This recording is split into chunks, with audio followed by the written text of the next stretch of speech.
But for the main stage now, we are very pleased to introduce Dave Rubin to be interviewing Ayaan, Hirsi, Ali, two of my favorite thinkers and always fun to listen to.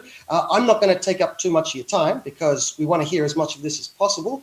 You would already know Dave Rubin, of course. He's become quite famous on the interwebs. And it's been, from a libertarian perspective, fascinating to watch him evolve over the last, 3 or 4 years to become one of us. So with that, welcome, Dave. Please take it away.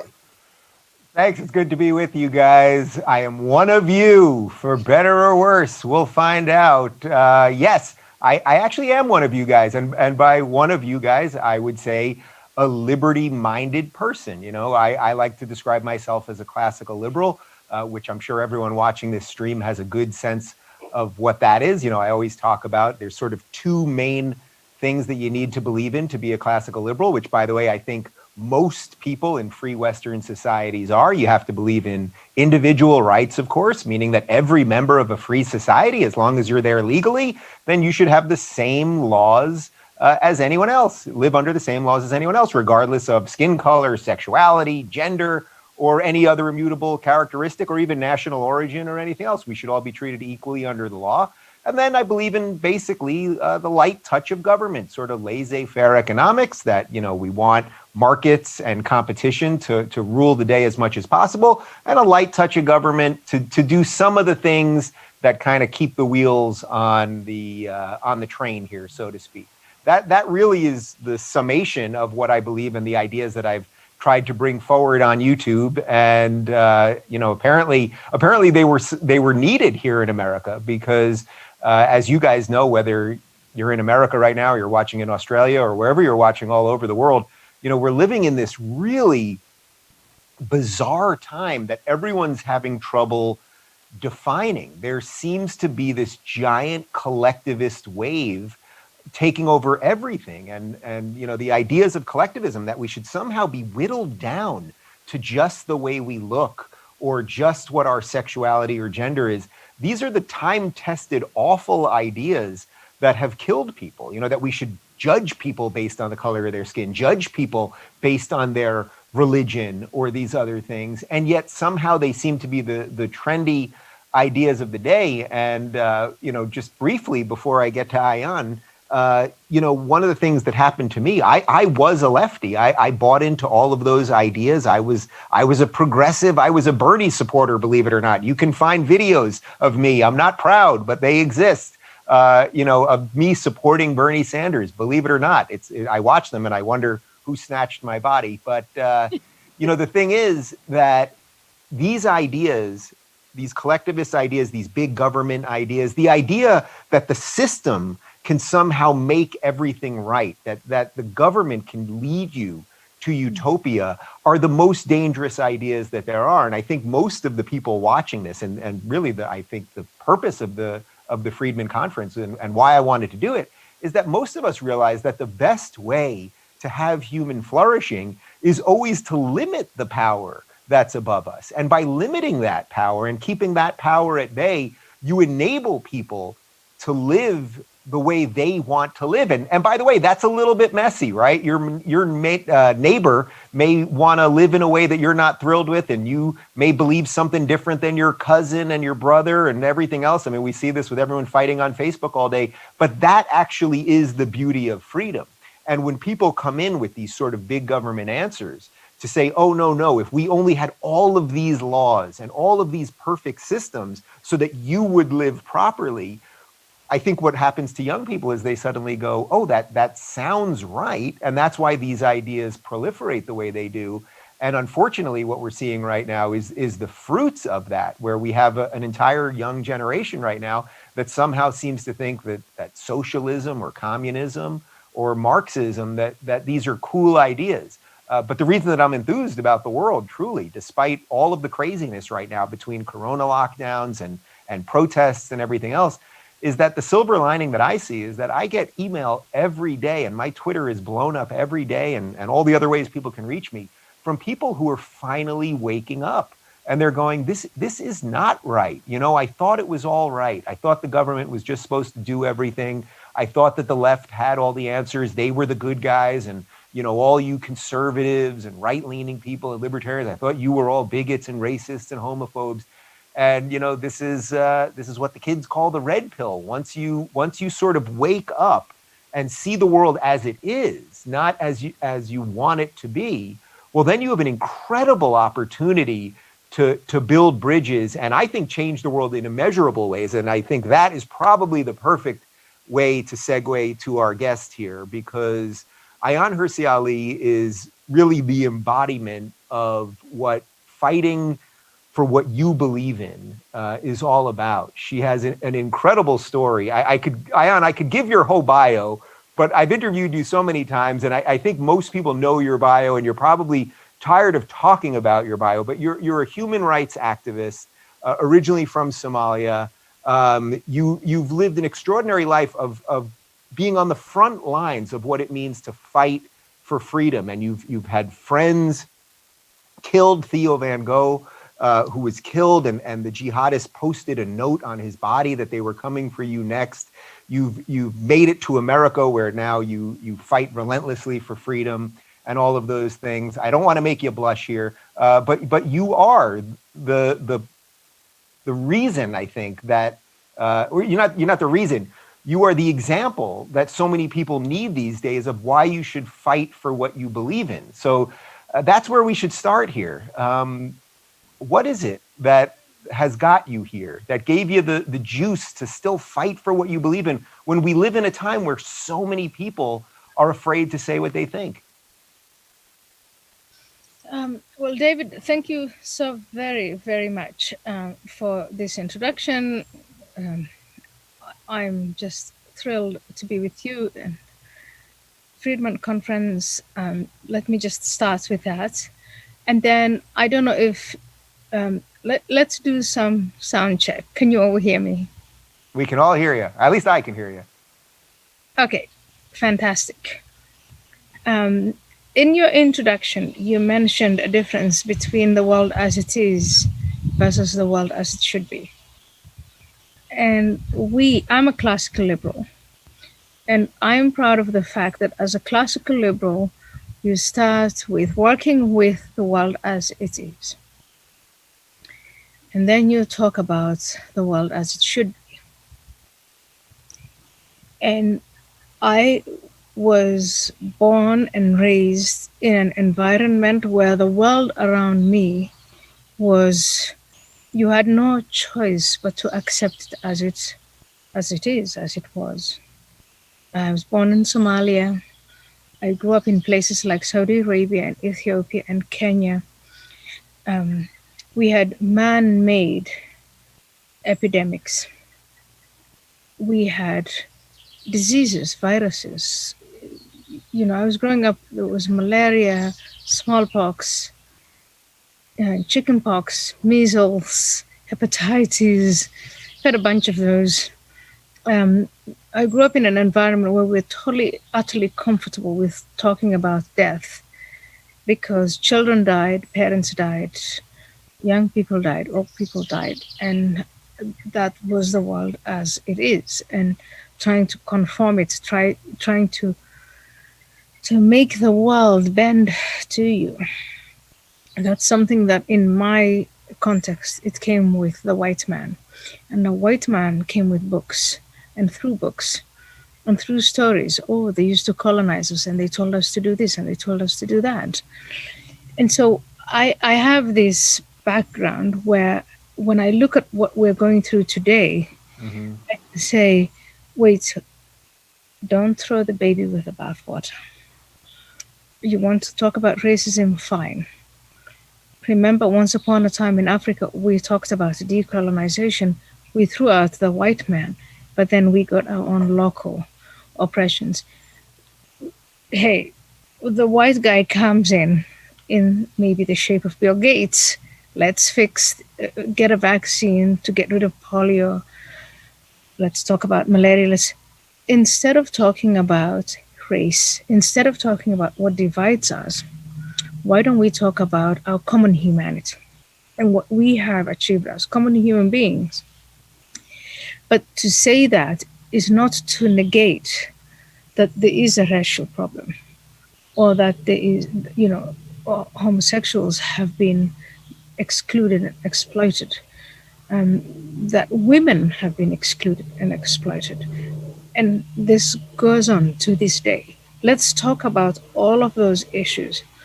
But one framework that I live in, um, David, I know you are with me in the United States, and I know that our audience today, they're in Australia and other places, but I do absolutely love the American Constitution because it gives people like you and me, it gives us the framework and the moral,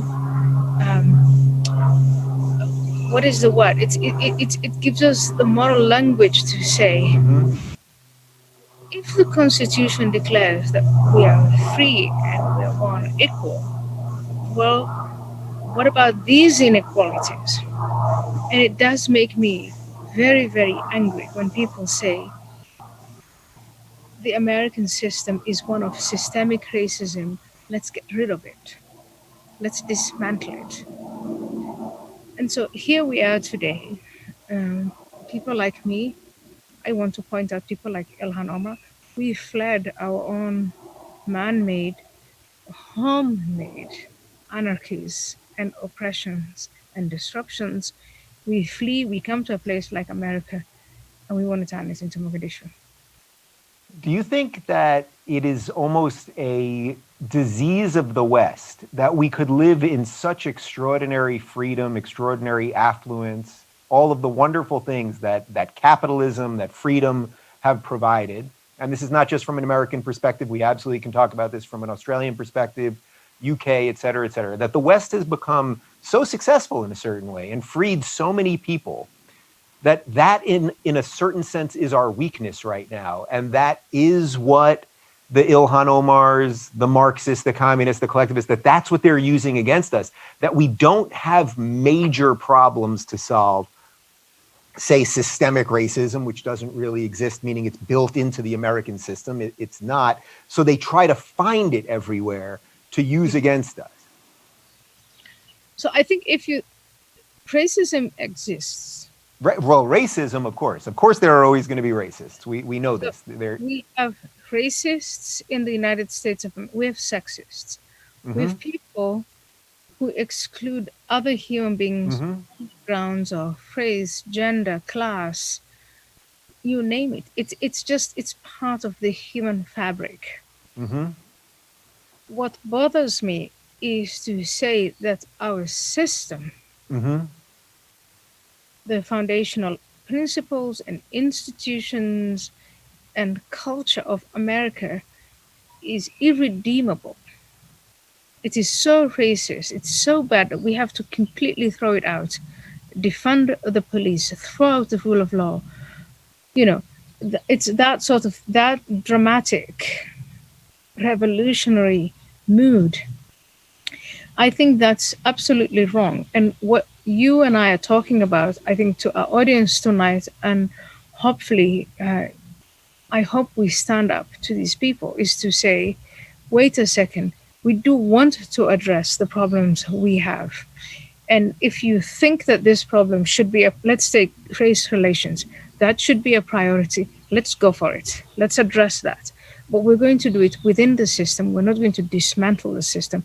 Now, what is wrong with our elite, our politicians on the Republican side, on the Democratic, the conservatives, the liberals, everywhere, what is wrong with our elites is, instead of standing up to these people and saying, yes, let's address our problems on the one hand, but we are going to do it through our system and our institution, they're saying, fine, we're going to take the knee.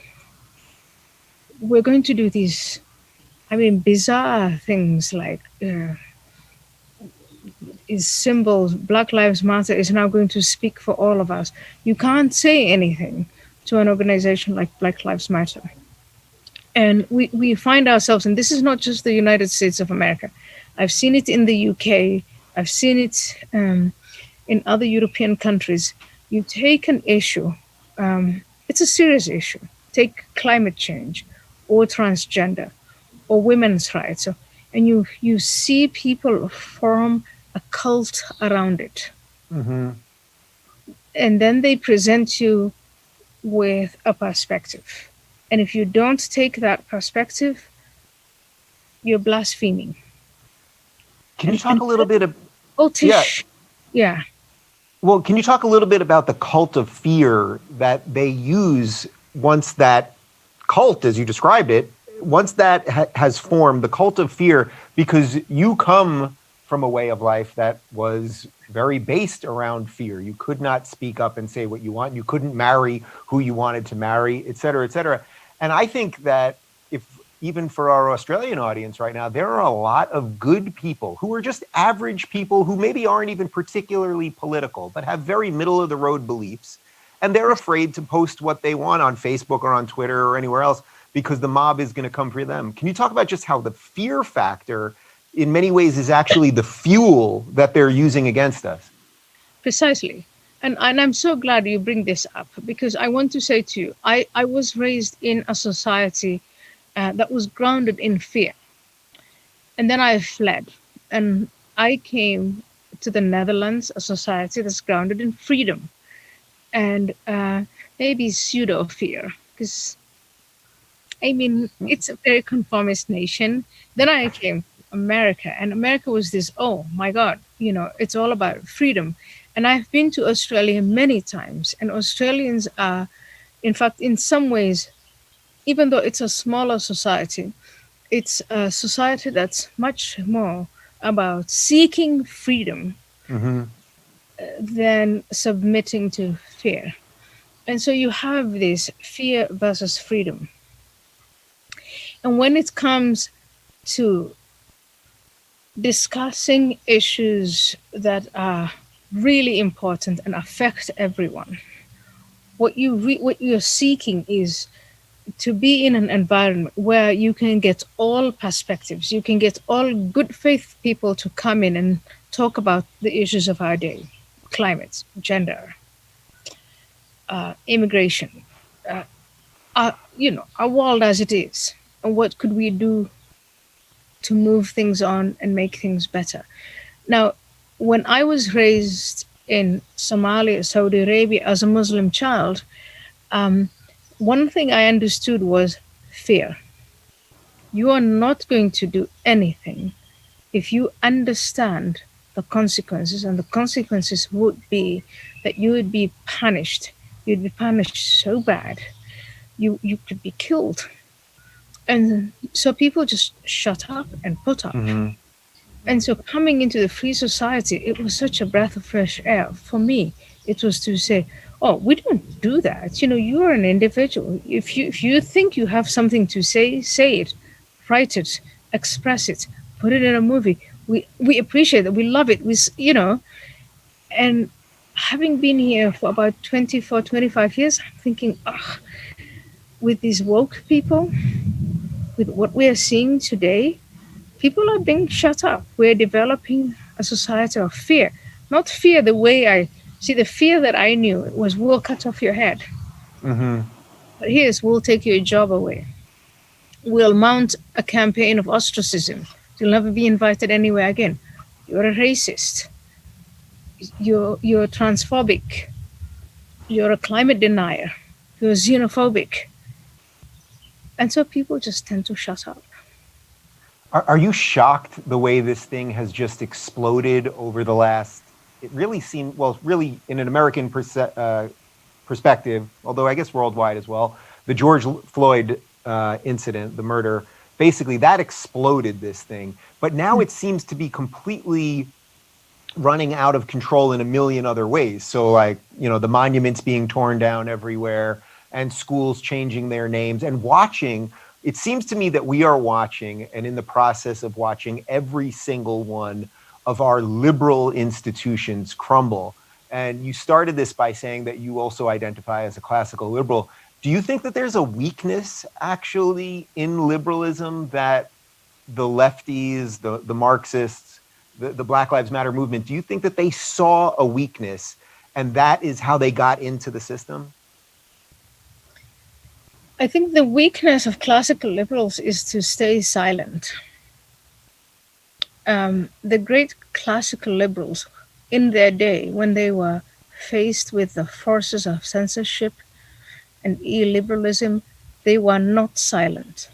They wrote, they spoke, they actually went to great lengths, um, put their lives on the line and their livelihoods on the line, to advocate for freedom, freedom of speech, freedom of the press, freedom of conscience. And with my fellow classical liberals of today, with a few exceptions, JK, you, Sam Harris, I mean, our dear old friend who passed away, I just wonder what Christopher Hitchens would say today. I know. With a few of those exceptions, I have not exhausted the list, but with a few of those exceptions, I think what we're seeing is people are just sitting at home and they're being silent, and they're hoping that this thing is going to go away, and it's not. It will not. Appeasement is a terrible, terrible thing for liberty. You appease, they take more.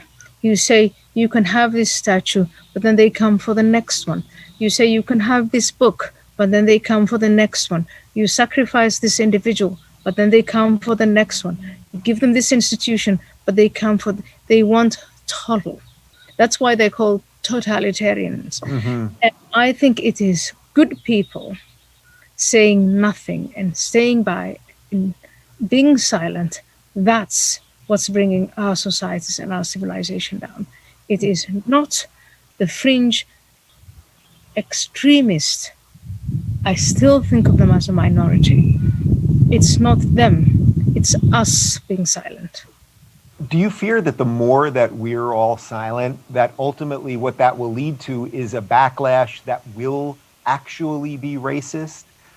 Where, you know, I would say from where we are in America that you're right. Of course, there are racists, there are extremists. I personally don't believe they're in positions of power right now. But basically, this movement that's causing us all to look at everything through race constantly and through a collectivist lens constantly, that eventually and tear down our history and everything else, that it will actually lead to a growth of what would, I think, would be considered a sort of xenophobic and more authoritarian right as a backlash to it. And that's sort of why you need the good people to stand up now.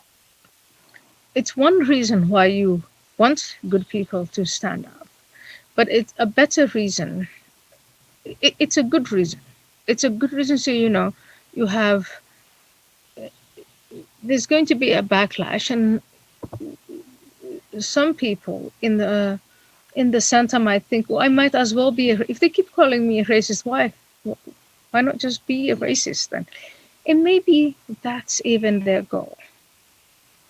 Because then that gives them the empirical evidence to say, you see, all along, I've been telling you they were racist. So I don't encourage that. I don't want people to react to this and say, if I'm going to be accused of being a racist, then I might as well. I think that would be the wrong way to go. What I would like us to do is to actually go and revisit our values of common humanity. These three, you know, for me, when you talk about freedom of speech, freedom of the press, freedom of conscience, people actually died for that stuff. People died and spent their entire livelihoods establishing these institutions. We've inherited them. And we are now seeing people come in, the collectivists, the anti-liberals, the Marxists, come in and take over these institutions, and we're letting it happen. Do you want to send your kids to a school where they get indoctrinated with this stuff? No, and most people don't. And I think that also is in many ways the secondary reason why we're going to watch our institutions crumble. They're going to crumble because of these bad ideas. But then all the good people, you know, the quote unquote good people, are going to basically self-select out, and they just won't want to be sending their kids to these institutions anyway. You sort of hit on this a little bit, but can you talk a little bit about the Islamist connection to these movements? Because obviously you grew up in that, and you know how they use these movements to sort of coalesce their power. Well, the Islamists is one organization that I think you and I have talked a lot about, the Muslim Brotherhood, for instance. It's an institution that is Islamist, that likes to work through existing political and cultural institutions, the institutions of education, the institutions of entertainment, institutions of politics, the institutions of media, and the elite corporations, etc. So what they do, you look at ISIS and you think, oh, they want to blow things up, or Al Qaeda. So you think, my God, law enforcement should go after them, the military should go after them. They're so incredibly explicit in what they want: destroy the system, bring down airplanes, bring down airports, etc. The Muslim Brotherhood is different. They're very subtle. They're very gradualist. And so when they look at us tearing each other apart, conservatives versus liberals, Republicans versus Democrats, they wade in and they see what it is that is making. So if you're white and you're made to be uncomfortable about your whiteness, white fragility, white privilege, all this nonsense these people are coming up with, that's what they're going to hook on, right? That's how they're going to get to you. And you have the introduction of this word, Islamophobia. And you've been convinced that you're a racist, that you're xenophobic, that you're suffering from all sorts of biases that you're not even conscious of. Why not throw in Islamophobia in there? And if you do that in institution after institution, they take advantage of that. And it's not just the Islamists. We have adversaries in China, we have adversaries in Russia.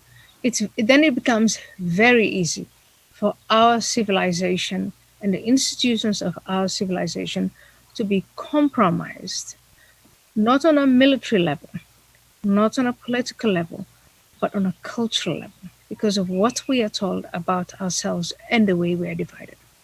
You and I have a different skin color, and I am told, hey, you're black, they're exploiting you. And I'm made to internalize that. You are told you are white and you are this racist, and you've no idea you are, but you are. And somehow we find our society divided along these lines and along these categories of people. And most of us think, when did this even happen? Yeah, I think that's what almost everyone, every decent person right now, I think that's what they're thinking. It's one thing for us, we're sort of political beasts, and we track this stuff and we live this stuff. But I think the average person is walking. How did this happen? When did this happen? They feel like they just woke up in a completely different world. And we have to push back. And I really, really want to appeal to your audience, the classical liberals, the rational people, the common man and woman, to stand up and say, I'm not a racist and I'm not exploited. I'm free. I live in a free society. And if we have problems, please, let's pinpoint them, get together, resolve them, and try to resolve them. That whole community spirit, let's get back to that. That's what made America great and exceptional. Do you think that those of us who are liberty-minded, whether you're a libertarian or a classical liberal or a constitutional conservative, just people that don't want to use the levers of government to accomplish everything, do you think that we're always intrinsically at a disadvantage because because politics is a game of power. They're always looking for power to use, and that's what the whole game is. The whole system is designed for people to take power. When you're the guy or the girl saying, oh no, I'm not here to control your life. I'm not here to tax you to the nth degree. I'm not here to tell you how to live or do this or do that. You actually, in many ways, you sort of self-select out of the game. So good people who are liberty-minded, they don't even want to become politicians. They don't want to become politically active because their salvation is not found in the system. Where if you believe that the system is everything, you're going to devote a lot to it in a very religious manner, which is really what we're seeing right now. Does that always put all of us and everyone watching this at a certain disadvantage? It does. I think it does because classical liberals, um, and I'm talking about contemporary classical liberals, we've adopted a live and let live disposition to the world. And I think, and now we're paying for it. Um, we are, I can complain about there's, so I'm talking to the Australian community right now, but I look at people like Ocasio-Cortez, Ilhan Omar, Bernie Sanders, what's this woman? Rashida Tlaib. Tlaib, and then Senator Warren. You look at them and you think, you know, about 5, 10 years ago, I was exhausted by politics. I had come to a place where I thought, I just want to read books. I just want to be with my family and my friends. I want to live a life of freedom. I don't want to be involved in politics and its ugliness. And I think a lot of us think that way. I just want to run my business.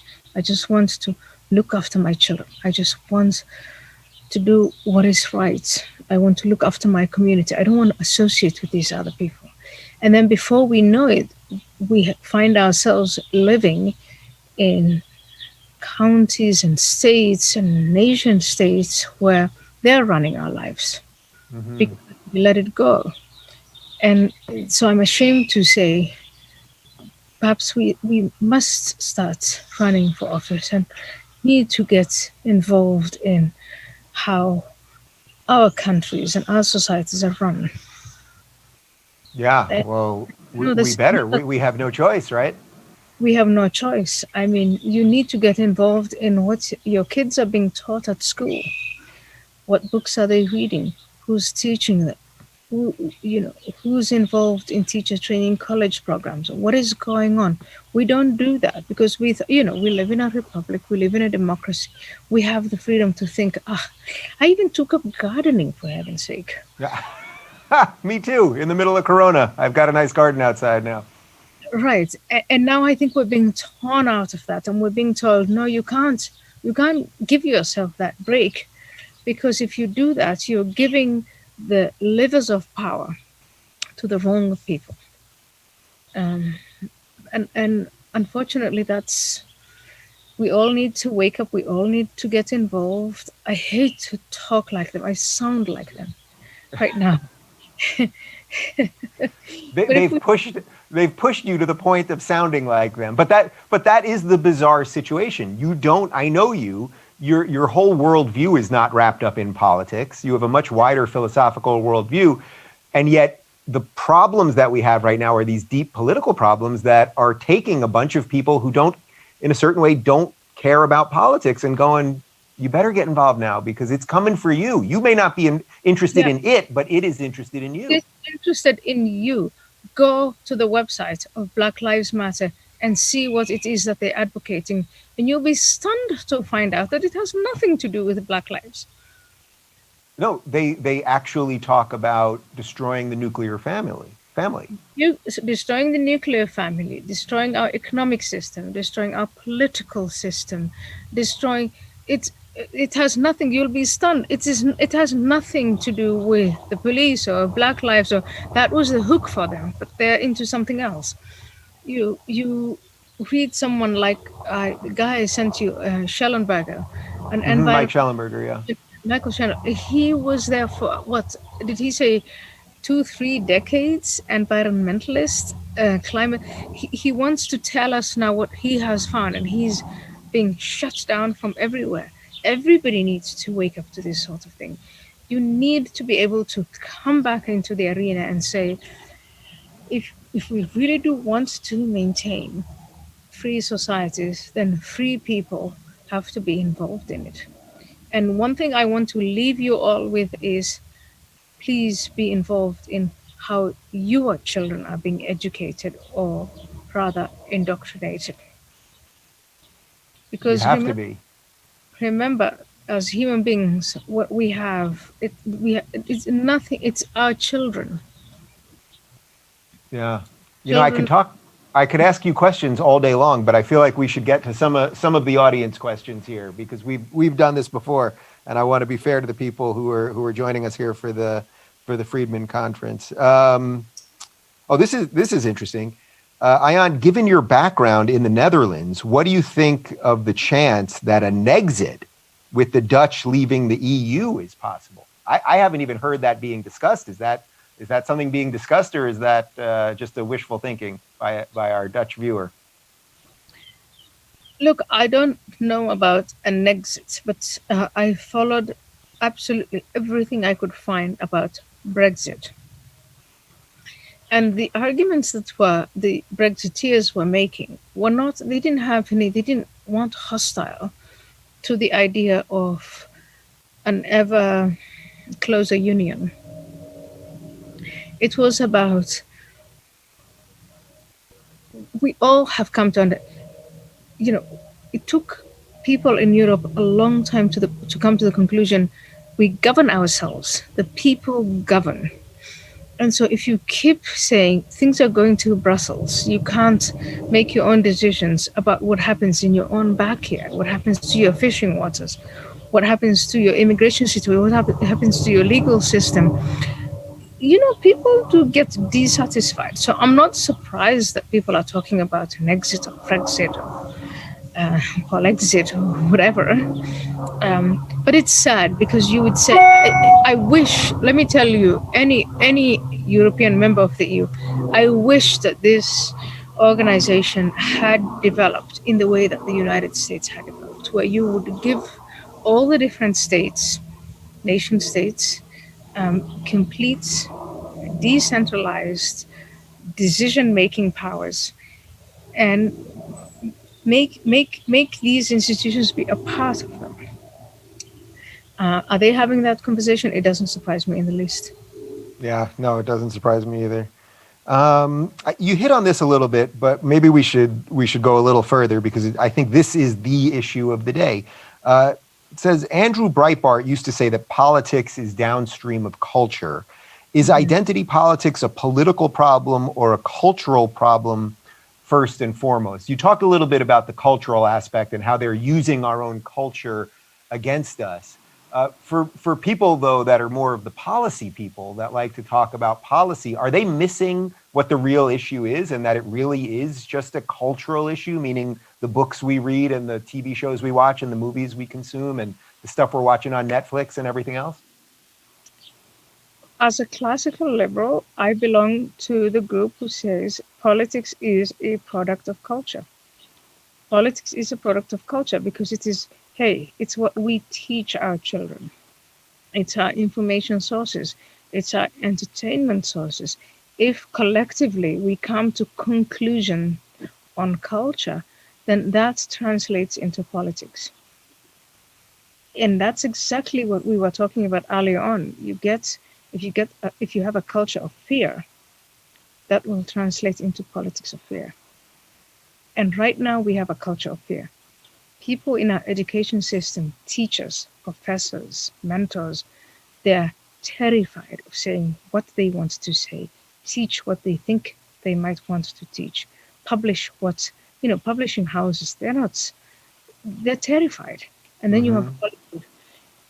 That all translates into politics. And so that gives you the answer.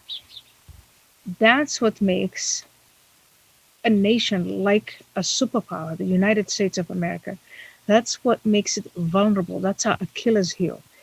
I know we have the greatest military in the world, and we can destroy any other nation, organization, you name it.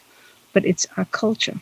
That's how you come. You come into these institutions and you start to warp and twist the way people think and the way people express themselves. I tell you, you're racist. And get young, impressionable minds to be manipulated, and we manipulate. And that's how, this is what makes us vulnerable. This is what we need to wake up to.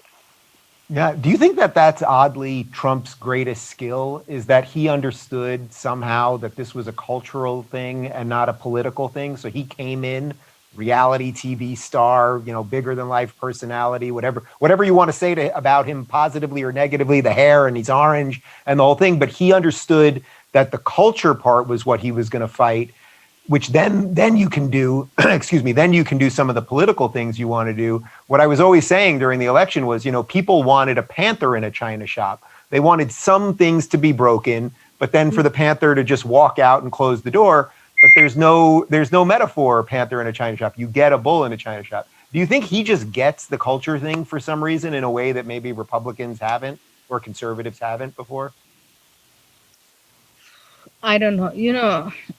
I always like to refer to Michael Moore, 2016, when he said, "Wow, if this happens, it's going to be this big middle finger," and I think that's a big middle finger right there.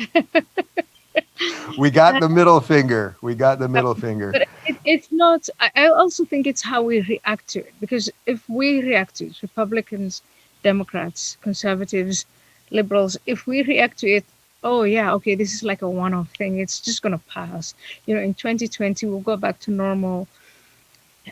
If that's the reaction, then I think we haven't understood what the problem is. Then we're not plumbing into what's going on in the country, in Western civilization, our response to the idea of globalization versus the nation state. We're not talking about all of this.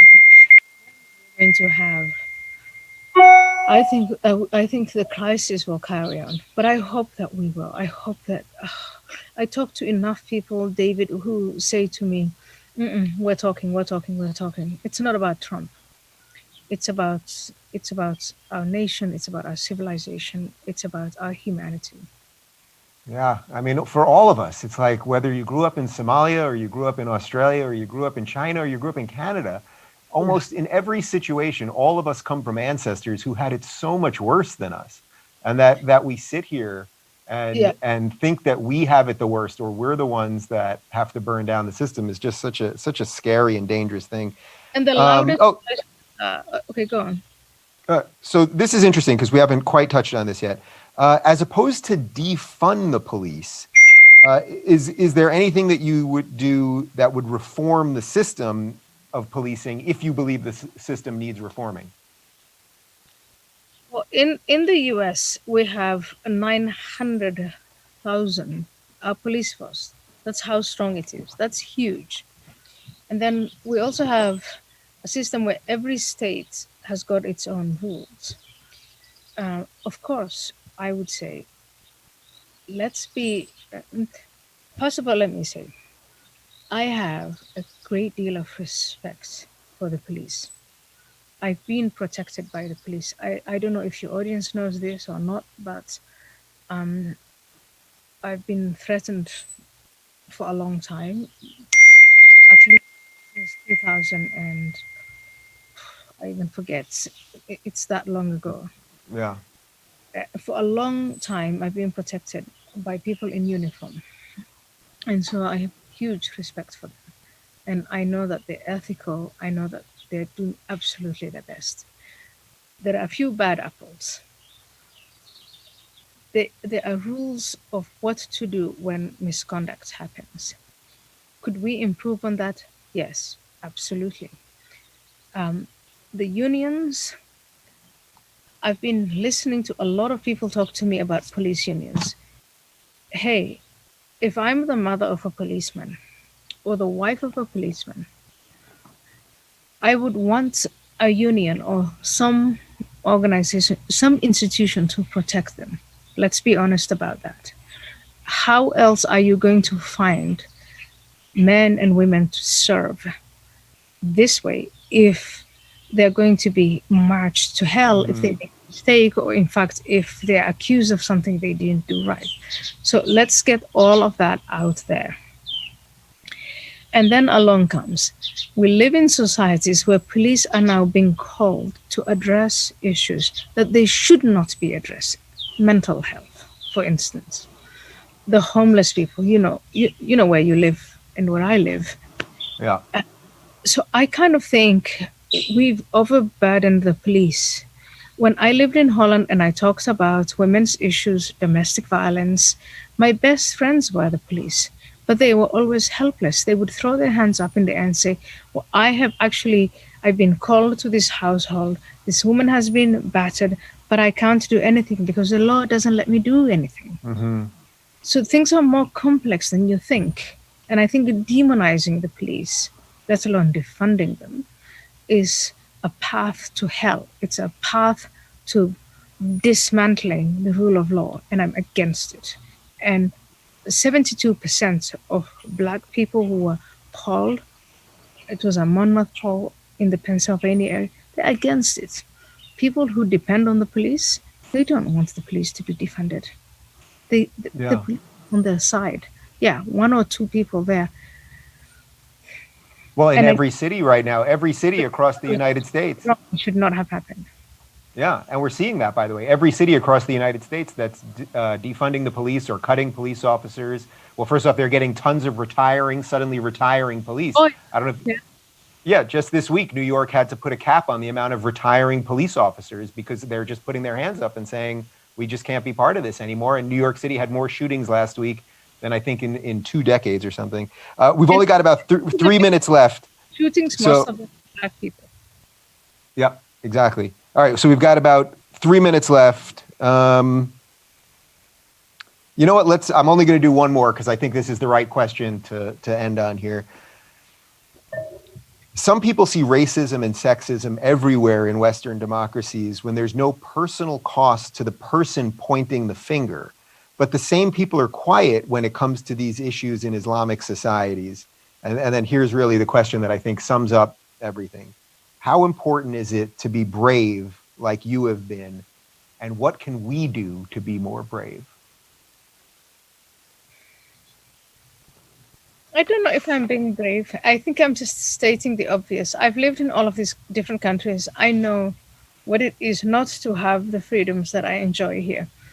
To be quite honest with you, I also, and I don't want to be racist here, but I've also seen a bunch of white middle-class kids who are brats, who are looking for something to do and be excited about, and I don't think we should indulge them. I don't think this is a black and white issue. You want to ask, do we want a lot of Black people to be lifted up to and into the middle classes and beyond? Yes. Let's talk about that. Charter schools, education, employment, let's get rid of discrimination. Let's have these serious discussions. But these people who want to throw statues down, I mean, I look at them and I think, idiots. I just want to spank them. I'm sorry, David. A lot of them are just white, middle-class kids who have either been terrified into saying these things, taking these positions, or who believe in this romantic notion that if you bring everything down and you destroy our institutions, you're going to go into some kind of socialist utopia. It's both wrong. Ayaan, I know we could do this all day long, and there's a long live stream. We're going to have to cut it there. You know, every time I talk to you, I feel a sort of sigh of relief at the end that there's some goodness on the horizon. But on this particular conversation, just in the last few minutes, the way the sun is setting behind you, you're actually glowing right now. So there's some sort of metaphor here, but it's always a pleasure talking to you, and I look forward to seeing you soon. And thanks to everybody at the Friedman Conference for allowing us to do this. Thank you. Thank you. Thank you so much, Dave Rubin and Ayaan Hirsi Ali. That was absolutely a fascinating discussion to witness and such an honour for us to have this as part of Friedman 2020. Dave, I run Generation Liberty, the biggest Australian youth liberty program, and when I talk to young people on campus, your name comes up so often when I ask them, how did you get interested in liberty? How did you come to this place? So I want to thank you on behalf of the Australian Youth Liberty Movement. And also, Ayaan Hirsi Ali, you are such an inspiration and a modern day heroine, I would say. You know, as a woman myself, from a difficult background, you always get told you can't think that, you can't say that in our society today. And I meet a lot of young people who've had that feeling too. But I think you're a real role model of strength and a real inspiration to young people everywhere. So I'd really like to thank you for that. And just before we talk about Dave's book, I want to second that and say the theme really, as we saw it coming into this session, was actually courage. Because both of you with completely different journeys, coming from completely different places, and this isn't about comparing the two, but each of you have had to show courage. I would argue in both cases greater than the average person. The courage to actually admit that your ideas were wrong, the courage to actually take flight and completely change your life in pursuit of a better life. And it's wonderful that you've both come to this place where you are now, where we can have you, and just thank you so much for giving us your time. Yeah, and we actually have a copy of Dave Rubin's new book, which is absolutely an amazing read. So Dave, could you just tell us a little bit about your book? Yeah, well, first off, most importantly, that lady right over there, Ayaan Hirsi Ali, is quoted extensively in the book, so you know it's good, putting aside anything that I talk about in there. And I just want to say that it's a pleasure to be with you guys. And as you know, I got to spend a few weeks in Australia when I was on tour with Jordan Peterson, and to meet the amount of people that I met in all the different cities in Australia who are true liberty lovers and freedom lovers. And out of all the countries that we went to, Ayaan sort of hit on this earlier, but out of all the countries, there was a sense in Australia of a real streak of freedom and individualism and political incorrectness and fun and zest for life that I absolutely just loved. Very quickly on the book, I mean, everything that we just talked about is exactly why I wrote Don't Burn This Book. The classical liberal ideas that Ayaan just talked about of limited government, of individual rights, of free thought, of free expression, these are the things that are actually on trial in the West right now. Yet these are also the things that built the West into being the great free places that we all love to live. You know, for whatever struggles there are in Australia right now, for whatever struggles there are in the United States right now, most of us don't want to leave. You know, very few people leave. Sometimes someone may leave Australia to go to the US to work in tech, or we might go to Australia to do something else. But very rarely do we leave Western nations to go to Eastern nations. There's a reason for that. And, you know, to watch, riots and protesting is fine. Of course, protesting is always fine as long as it's within the legal limits and you're not harming people or property, although suddenly they're telling us that we're allowed to harm property. I could have titled the book, Don't Burn the Store That This Book Is In, because we seem to be burning stores now. Yeah. And, you know, we've even seen articles recently in NPR and pretty influential magazines talking about decolonizing our bookshelf, which in essence is a modern day book burning. So really the purpose of the book is not to convince you that I'm right about every political position. I lay out everything that I believe on taxation, on foreign policy, on abortion, on everything that there is. But the thesis of the book is not to say, oh, you better agree with me on these things. The thesis of the book is I want you to think about these things seriously. And if you come to a different conclusion than I do on taxation, on abortion, whatever it might be, that's fine. If you got there honestly, and then the beauty in a free society is that we can talk about it without trying to kill each other. And I think, unfortunately, that seems to be the very precept that is up for debate right now. Well, I have to compliment you on the name of the book. I've never felt the urge to burn a book before, but something about this book and this title just makes me want to give it a go. You know, maybe that's the rebellious streak in me. I don't know. The contrarian libertarian. Yeah, never tell a libertarian what not to do, right? You know? Well, they say more American flags get sold in the Middle East for the purpose of being burned than actually get sold in America. So you might sell a lot of copies of your book that way. But Dave Rubin, Ayaan Hirsi Ali, thank you both so much. It's been such a pleasure. And what an amazing way to start this conference with you guys taking the second session for us. And we've got another 22 hours of liberty coming your way. But Dave and Ayaan, thank you so much. Have a great day. Thank you, guys. I hope you have plenty of coffee. We have plenty of coffee. Now, I think in Sydney we have Mark and John on the couch still. I'd love to get their thoughts about some of what was covered there. But just before we do, what do you think about this, just the way that people from such incredibly different backgrounds can arrive at the same conclusion? It's amazing to me. No, it is amazing to me, but I think that is the true power of liberty and passing on these messages, is that they do unite us. And I've seen that working on campus with people from all different backgrounds, from all over the world, coming together under these ideas and finding ideas and stories as almost a refuge and a place to go when everything else doesn't seem to be falling together. And that, I think, is the power of both Dave and Ayaan, is that they're now out there telling us their stories. Yep. And so they've become the stories that other people, like you've said, so many people talking about Dave, and I know so many women inspired by Ayaan, their stories are now what's actually bringing other people along for the ride as well. And guys in Sydney, what are your thoughts on what we've just heard? There's no Sydney? Okay, we seem to have lost Sydney for now. What we're going to do is just have a quick break in just a couple of minutes. But before we get there, I just want to talk about the fact that a conference like this and what we're running right now is not a cheap thing to run. And we do have a donation available, a donation portal available if you'd like to support us. We, of course, thank you for supporting us through purchasing a ticket. That's a wonderful thing that you've done, and we're very, very grateful that you're here with us for the 24 Hours of Liberty. Some of us, by the way, have taken the 24 Hours of Liberty challenge. That involves staying awake for the full 24 hours.